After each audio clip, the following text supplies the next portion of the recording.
9 puntos, o por lo menos debajo del 10%. Veremos cuáles son las variables que tiene la economía para que esto suceda, ya sea el continuar con los precios estancados en este precio, o ver qué pasa con el tipo de cambio también y cuánto se va a trasladar de las facturas. Vamos a hablarlo después de la pausa acá en Canales. Quédate.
Y como te adelantamos, una inflación de 11 puntos para el mes de marzo y los analistas plantean una inflación por debajo de los 2 dígitos, en 0,9 aproximadamente. Vamos a ver si esto es posible y si los precios se van a seguir desinflando. Pero claro, ¿por qué se desinflan estos precios? Miguel Ponce, economista, analista en comunicación con nosotros. Hola Miguel, ¿cómo estás? ¿Qué tal, Santiago? Vos lo estás diciendo bien como encuadre, no te estoy escuchando del todo claro, pero entendí que estamos hablando del tema inflacionario para el horizonte de finales de abril. La Exactamente. novedad, la novedad es que el 5,4 que se conoció en mayoristas, algunos creen que está adelantando esto. Es decir, hubo tiene particularidades ese índice. ¿Por qué? Y bueno, porque los productos e insumos importados por primera vez en mucho tiempo bajaron casi el 1,5 durante el mes. Es decir, la primera vez que en mucho tiempo se produce una baja. Obviamente estamos hablando de precios de lo importado, porque esto hay que subrayarlo, porque estamos teniendo inflación en dólares. Los nacionales, en cambio, tuvieron un alza arriba del 6, 6,2, 6,3, no me acuerdo exactamente. Y claro, si la inflación mayorista ya se ubica en un solo dígito, es decir, abajo de 10, Ujú. eh, con la excepción de temas como el tabaco o alguna otra que tiene impacto en la vida cotidiana, ¿no es cierto? La pregunta es, ¿qué va a pasar? ¿Va a tener influencia en la inflación al por menor, digamos, el IPC? Y bueno, lo más probable es que acentúe la tendencia hacia la baja de la inflación en comercios y algunos dicen también en servicios. El problema es que hay todavía en el tablero hay una luz roja o amarilla, digamos, que es alimentos. Alimentos, en cambio, la suba en mayorista fue 7,5, 7,4, casi 7,5 por arriba del promedio. Claro, la pregunta es, en el ambiente, ¿se respira que los precios están bajando? Desde ya que no, la sensación sí es que están subiendo menos. Claro. Particularmente esto, vos, no sé si me estás escuchando Te bien. escucho perfecto, Miguel. Perfecto.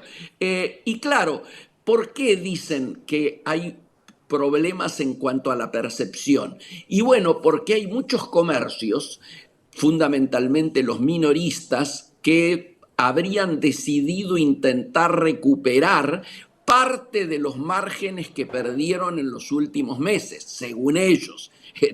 Y este es un cambio, ¿no es cierto?, que podría frenar esa tendencia a la baja, que particularmente en el caso de la comida, que por supuesto es lo que más preocupa.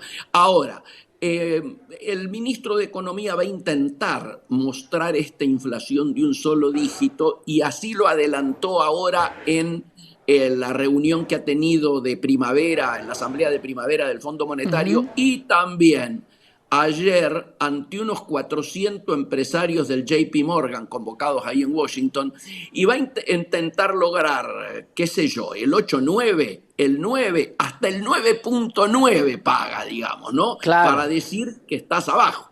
Ahora, ciertas, diríamos, informes que me llegaron dicen que la inflación de alimentos fue apenas del 0,2 la segunda semana de abril. Y esto entonces daría una proyección de 5,4, 5,5 en alimentos para todo el mes.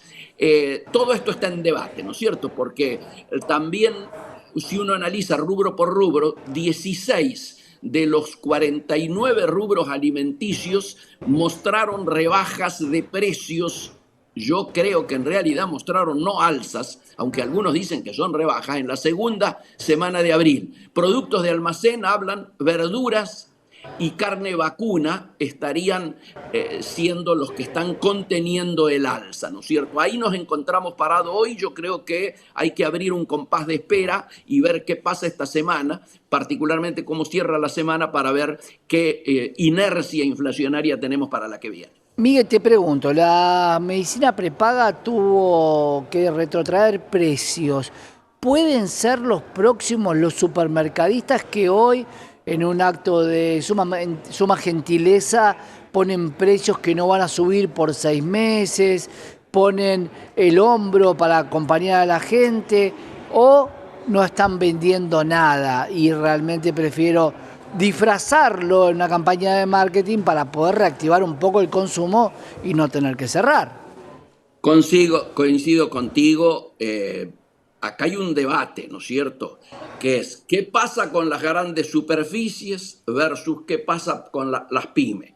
No son las mismas realidades ni son las mismas espaldas. Los que se zarparon en su momento, ¿no es cierto? Claramente después de aquel 118% de diciembre y siguieron, esos es muy posible que tengan hoy margen como para achicar, bajar algún tipo de precios y precisamente como muchos de ellos estoquearon, poder quitarse fundamentalmente aquellos productos que tienen vencimiento dentro de muy poco. Por eso hay que decirle mucho a la gente que ojo con las ofertas que está habiendo, que controlen muy bien en la fecha de vencimiento, porque muchos son de 2 o 3 días por delante de ahora. Entonces, Claro. ojo con esas ofertas, ¿no es cierto? Ojo Es que un esas tema que tiene estaban, que ver con la esas, salud pública. claro, esos estaban en algunas góndolas de algunos Claro. supermercados que decían pronto vencimiento y por ende valía realmente mucho menos. Que no se meta en una góndola normal algo que tiene muy pocos días de vencimiento. La rotación de los productos, si bien puede estar vencido, puede estar apto para el consumo, también la fecha tiene que ver con la rotación que tienen que tener los productos en góndola. Ahora, Miguel, me preguntó y me preguntaba, ¿cuándo podemos ver si realmente los precios, más allá de que el número de la inflación nos está indicando algo, porque la inflación es un componente de muchos rubros, que no es solamente alimentos, ¿cuándo podemos empezar a ver y decir, este es el precio real que yo debo pagar por este producto? Porque hoy decía Miguel, cuando a mí me preguntaban cuándo la economía está bien, y yo decía, cuando el comerciante te dice, ¿no tenés más chico? Hoy vas con el billete de mayor denominación de la Argentina y no te alcanza para 1 kilo de pan. Total acuerdo, total acuerdo. Es un tema complejo. Yo creo que tiene varios, como vos bien decís, varios andariveles para ser analizado, y me parece que lo que empieza a preocupar muchísimo es esta inflación en dólares que estamos teniendo. Es decir, ¿qué implica que Argentina esté cara hoy? Es una barbaridad lo que está ocurriendo, que productos argentinos con valor agregado argentino se estén consiguiendo un 20 o un 30% más barato en las góndolas de Miami, de Barcelona o Claro. de Madrid. este tipo de situaciones, ¿cómo puede ser encarada? Creo que hoy, inclusive, hasta el ídolo económico del presidente de la Nación, Domingo Cavallo, le dice explícitamente, muchachos, estamos con un retraso del dólar, del tipo de cambio, que no sé si va a permitir, por un lado, la unificación cambiaria, ¿no es cierto?, y el levantamiento del cepo, que recién él lo ve para fin de año o para el año que viene, versus si esto se va a poder hacer sin una nueva devaluación. Claro, ahí te aprovecho, Miguel, para decirte esto. Dime. Cuando hablamos de unificación cambiaria, muchas veces estábamos muy lejos de un número posible. Hoy prácticamente todos los números te ponen un dólar de equilibrio en torno a los 1.000 pesos. ¿Cómo debería hacerse esta unificación cambiaria? Porque mucha gente dice, bueno, a partir de hoy vale 1.000. ¿Cómo es en la economía ese mecanismo de unificación cambiaria?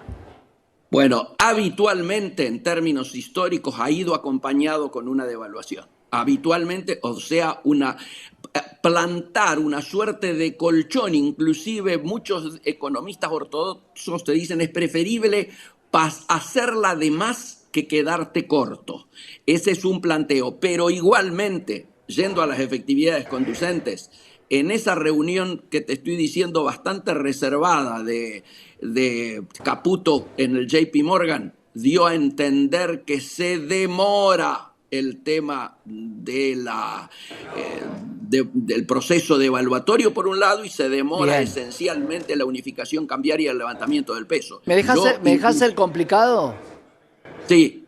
Si vos a los banqueros de Wall Street le decís que se demora la devaluación, ¿le estás dando inside information para seguir con el carry trade? Pero desde ya. Pero a ver, ¿a vos te parece que es una casualidad que Caputo esto lo haga ante los principales clientes convocados por el JP Morgan? Bueno, claro, o sea, ahí debería haber estado la Molina con el siga-siga, ¿no? Absolutamente. Y ahí adentro no estaba el VAR, para poder ver las faltas y las fallas que estaban ocurriendo, hablando de lo que se viene el domingo que viene, ¿no? Claro, se hubieran anulado unos cuantos fallos se hubieran anulado. Miguel, bueno, vamos a seguir con esto, y esto es interesante. Cuando hablamos de unificación, siempre hay un pequeño colchón que se necesita, y no sería en torno a 1.000, sino sería en torno a 1.200. Por eso mucha gente o muchos economistas plantean que la unificación cambiaria sería un poquito por encima. Estamos hablando de un 20% mínimo de devaluación, si este sería el número. Miguel, vamos a seguir charlando seguramente. Muchas gracias. Fuerte abrazo, chao. Un gran abrazo. Miguel Ponce, economista y analista político, hablando un poco de todo acá en la pantalla de Canales, y sobre todo de la inflación que podemos esperar para abril, que va a traer un poco de alivio, porque como veíamos los precios no están avanzando tanto. Quédate, tenemos más información.